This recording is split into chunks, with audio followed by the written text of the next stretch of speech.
Welcome to this episode. We will be discussing tax reform. We have with us former Representative and President and CEO Thomas Sands. Tom, welcome. Appreciate you joining us. We had the federal government just passed tax reform a couple of weeks ago. What does that mean to Iowa taxpayers and the general fund? A couple different things, Carl.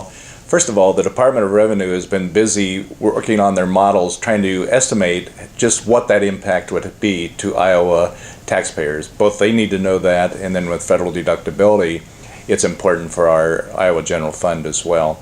We do know that the federal law that passed, Tax Cuts and Jobs Act, treated some groups more favorably than others, and didn't really treat anybody unfavorably, but just more favorably than others.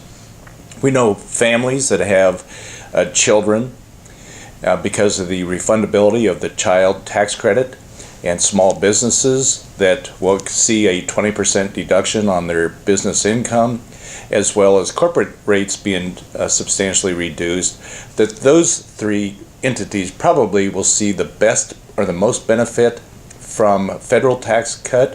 What that ultimately means on their Iowa return, they will be treated some of the most unfairly, because they will be able to, while their federal tax liability is going down, their state liability will automatically go up. So we know we will see an increase in Iowa taxes.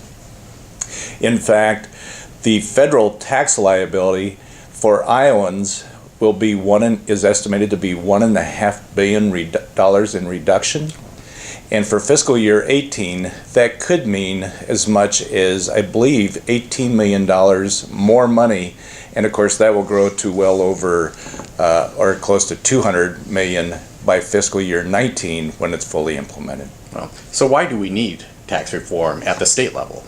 Well, as being a former legislator, people like to tout families, being pro-family, as well as for the small business individual.